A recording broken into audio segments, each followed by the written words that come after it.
Good day. This week's question of the week is, what are the top reasons I have found Brazilian Jiu-Jitsu schools, martial arts schools go out of business?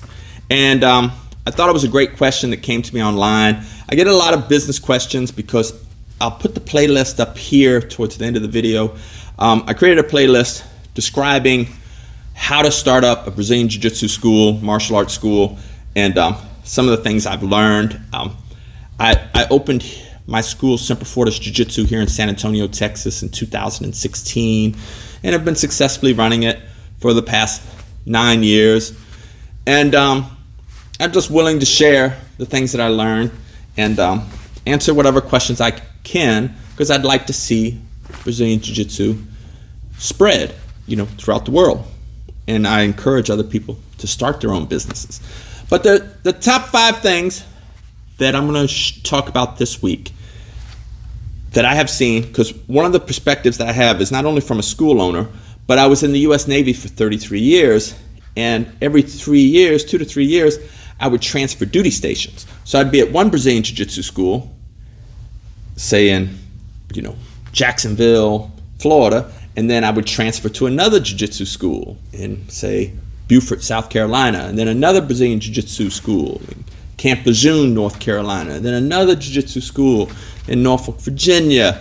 And so my journey enabled me to see a lot of good ideas on what people are doing at their schools that are making it successful, as well as a lot of bad ideas or bad habits that are causing schools to go under and fail. So number one, and it's sort of a blanket one, but it's like, there's an old saying, build a better mousetrap and the world will beat a path to your door. I think that saying was created by some philosopher. I think it was Ralph Waldo Emerson. It was somebody like that. But only philosophers think that or believe that. People that have run businesses understand that that is false. You better understand marketing. You better understand numerous aspects of business, because if all you're good at is your martial art, the world is not going to find you. It's not going to beat a path to your door. You're going to have to let them know where you are and have amenities that are going to attract them.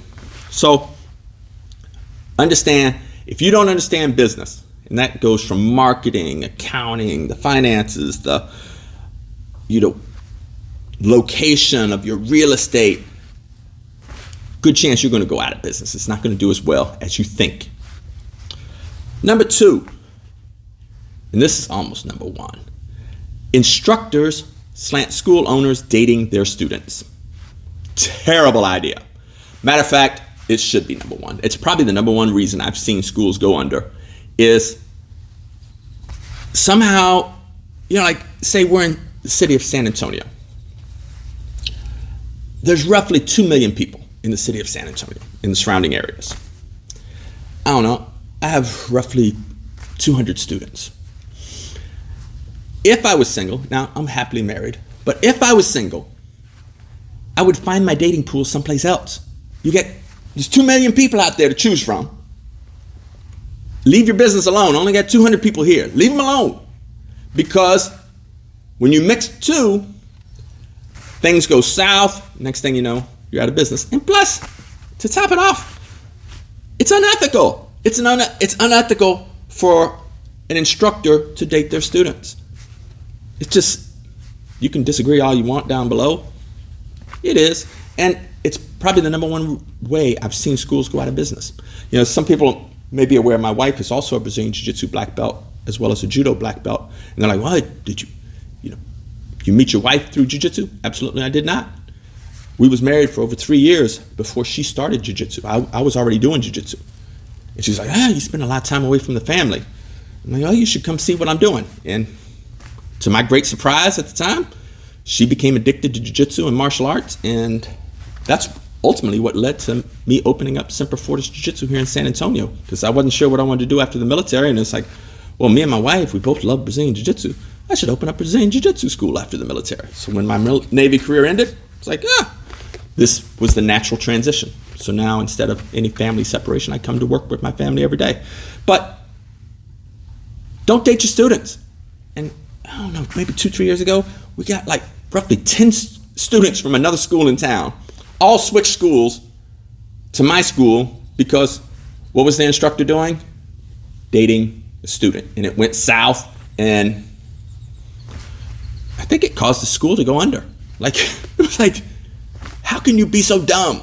Like, I see it all the time. Instructors dating their students, and they're like, oh, it's just love. It's foolishness is what it is, and it's unethical. So, number 3, and it's one of the hardest things about business, about running your own business, is you got to have the same energy every day, whether you're making a lot of money or whether you're losing money. You got to bring the energy, because your students deserve your best. Your customers deserve your best. Not, oh, I'm disappointed in this. And I was at a school one time. I was so disappointed in the instructor. He showed up, and I had to drive over 30 minutes each way to get to the class. And only 3 people showed up for that class. It was a 7 p.m. class. 3 people showed up. And the instructor said, I'm not teaching any class with less than 10 students. And he left. I was so hot over it. I was like, what? I'm like, I paid my tuition this month. I'm here. You're here. Teach me. No, I'm not teaching any class with less than 10 students. And then he thought I was a creanger because I switched schools. I'm like, no, I'm a customer. You cannot treat me like that and think it's okay. You need to bring the same energy, whether you've got 50 students on the class or whether you got 1 student. And especially when I first opened, I would have to teach classes, and there'd be 1 student. And you know what? I taught that student and gave them my best because they deserved it, because it's not their fault I don't have more students. That's my fault. They paid their tuition. They deserve 100% of my effort. So the next one is the significant other or co-owner is a menace. And that can really tie back into dating your own students. I had a good friend. He'd had his school for over 15 years. And then he made the mistake of dating one of his students. Ended up marrying her. And that person was so toxic, they put him out of business. And now he no longer has a Brazilian Jiu-Jitsu school. And he's not married to her either. It was like just a terrible, terrible, outcome. And I've seen this where either the spouse is toxic or the co-owner, because a lot of times a successful Brazilian Jiu-Jitsu black belt will go into a business partnership with somebody that might be a white belt or a blue belt, but they have the finances. The white belt or blue belt is bringing the finances to fund it all, and then the black belt's going to teach the classes. And then the next thing you know, that white belt, blue belt starts promoting extra fast, and they wanted to start having say in how the class is running and how the promotions are done, a say that's beyond their belt level. It's like, bro, you're just a blue belt. How about you just be quiet? This is a black belt conversation. Oh no, I'm co-owner. I want to talk about it. That has a tendency to go really bad. And the more toxic they are, the worse. I saw a guy, I didn't even know he did jiu-jitsu. He was just a co-owner of a school. A successful black belt was teaching it. But every once in a while, I'd see something on Facebook where he'd get it promoted again. And I'd gone to his gym several times and trained, because they'd bring in, whether it was seminars or training camps. It was a really good thing, but didn't even know he did jiu-jitsu. And then I saw him, like I said, he kept promoting, and then he eventually got his black belt. It's like, oh, good for you. But that's going to affect your students if they start seeing somebody that's getting promotions that they don't deserve. And your students know, because that's what I love about Brazilian Jiu-Jitsu is the mats don't lie. If you're not training and you don't have the skill level, but you're still getting promoted, it's going to be a problem. The last one is either the owner of the school forbids his students to compete, or the opposite side of the spectrum, the owner is so engrossed into their competition, where maybe the student signed up because, you know, this world champion black belt is teaching at this school.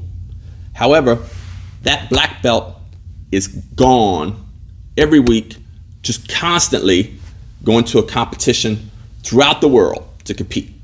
You know, they're elite, but if you signed up to learn from that world champion black belt, but they're always gone, and instead it's a blue belt or a purple belt or a brown belt that's teaching the class, it's like that goes bad. So there's two ends of the spectrum. There's the instructors that almost forbid their students from competing, and the instructor does not compete. And then there's the instructors that are so caught up in their competitions that they're not even there to teach class. So like my thing is now, you know, I'm almost 57. I don't teach every class like I did when I opened, but every class that's taught at my school is taught by a black belt. So you may come here and you don't get taught by me personally, but you'll get taught by a black belt. So there's no, well, Saad's not here, I came here for Saad, and now, you know, some lower belt that's teaching me. No, I make sure that I have another black belt that's covering these classes. So very important that you know, you make sure your students get the quality that their dollars are paying for. So that's my answer to this week's question of the week. Any insights, comments below, feel free to share below. And like I said, I will put the playlist up here where, like I said, I don't know how many videos I did offhand, but I have a playlist of everything that I did videos on, talking about how to open and run a Brazilian Jiu-Jitsu school. And I hope you find it useful. And if you have any questions or clarifications, please fire away at your comments, and I'll do my best to give you a good answer. All right, ciao.